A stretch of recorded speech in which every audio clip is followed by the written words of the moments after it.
pang-overseas po. Noong 2020 lang ako tumigil. Ako po ay nagsimulang maging environmentalist.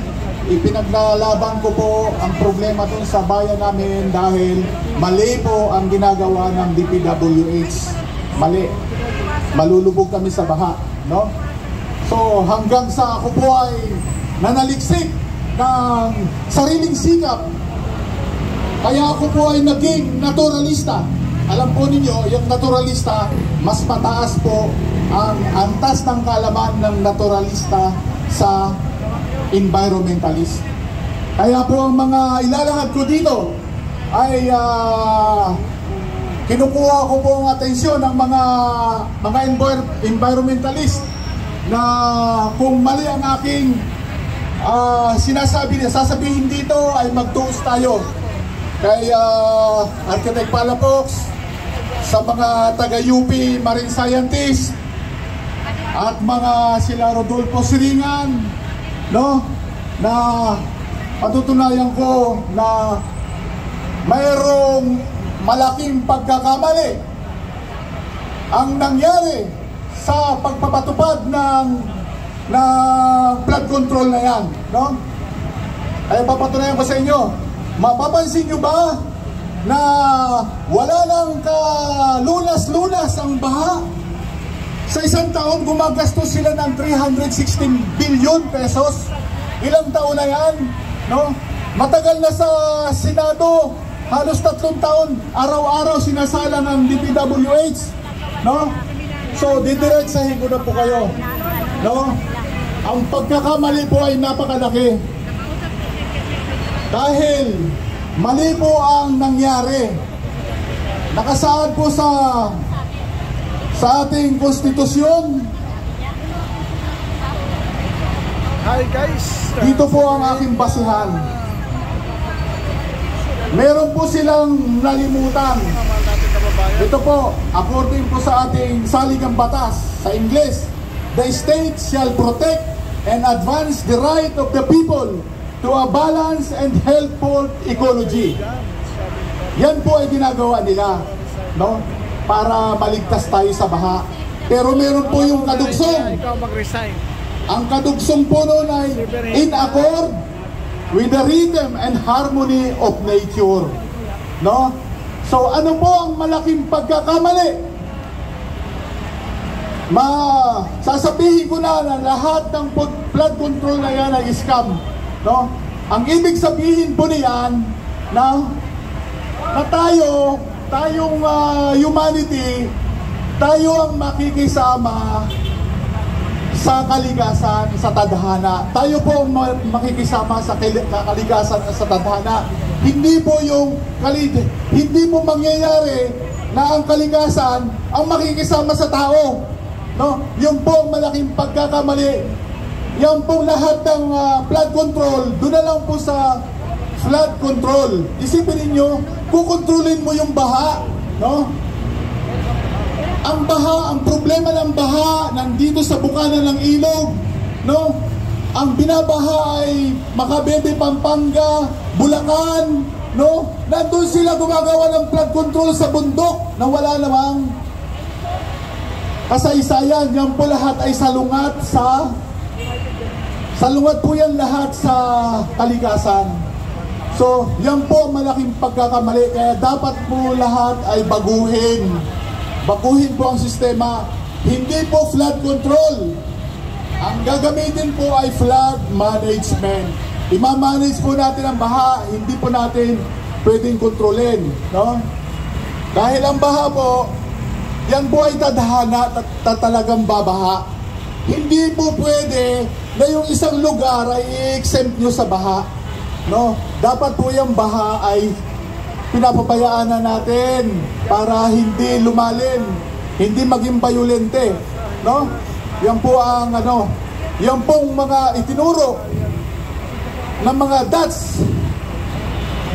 Dutch advisor sa atin. Diyan po tayo napahamak, no? Puro mali po yan. Ipapaliwanag ko po yan. Meron po akong blog, Defender of Nature, no? Hashtag hashtag flood control, Defender of Nature, doon po malalaman ang aking mga paliwanag. No? So yan po, mali po ang sistema ng DPWH flood management, no? Dahil nakasulat sa konstitusyon na in accord with the rhythm and harmony of nature, no? Ang ibig sabihin po noon, tayo ang makikisama sa baha, mag-a-adjust tayo sa baha, hindi yung kukontrolin natin yung baha. Yan po napakalaking pagkakamali, no? Hindi po flood control, flood management, no? Marites Cabaros. So, yan pong baha sa Bulacan, Pampanga, Macabebe, Masantol,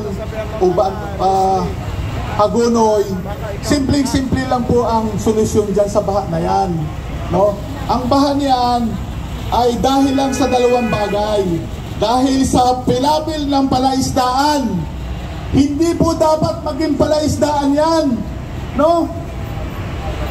Dahil yan ay flood. Yan ay daanan ng baha yan Hindi dapat. Ang nangyari dyan, nakaabot ako sa DPWH, nirereklamo ko doon na mali ang disenyo ng ilog, no? Biro niyo yung Pampanga River, ginawa ninyong kanal. Yung Pampanga River, itong Pasig River, yan po ay dead river, no? Hindi na po yan normal na ilog. Kasi ang Pampanga River, dapat ang normal na ilog ay maraming sanga sa papunta sa dagat. Marami po yung sanga. Oo, sige. Kay Marcos, pwede kong, ito pong mga sinasabi ko na ito ay makukuha po nyo sa vlog. Puntahan na po natin ang issue sa namumroblema tayong bansa ngayon, no? Mapapansin po ninyo, napakahirap po ng kalagayan nating Pilipinas, no? Kaya didiretsahin ko na, no? Ano ang magiging end game? Ano ba sa telenovela? Ang ending, happy ending ba tayo sa telenovelang nangyayaring ito? Ha? Yun ang interesado ngayon no? Ang issue ngayon ay ang Pilipinas ba? Kayo ay naniniwala na ang mandato ng pagiging presidente ay nanggagaling sa tao, no? Hindi po nangyayari yon. Ang mandato ng presidente ay nanggagaling sa Amerika, no? Yan po ang katotohanan na walang sumasabi, no? Sasabihin ko na, no? Yan po ang katotohanan. Ang mandato natin, hindi nila matanggap ang mandato ni Sara na 32 million, no? Mandato ng tao yan. Bakit hindi mangyari yan? Kasi mayroong mga interest ang kumukontrol sa atin ay Amerika, no? Yan po kaya tayo nahihirapan, no? Sinasabi nila, bakit magtataka ang buong mundo, hindi na natapos ang korupsyon dito sa Pilipinas? Ha? Di ba nung pagkatapos ni Imelda, nung sila Cory Aquino, sila ang nag-take over? Ha? Ano ba ang nangyari? Ha? 2 minutes. Di ba? Ano ang nangyari? Sila na ang namayagpag. Napagbigyan na natin sila ng 20 taon. No? Bakit naman hindi ninyo pagbigyan ng Duterte?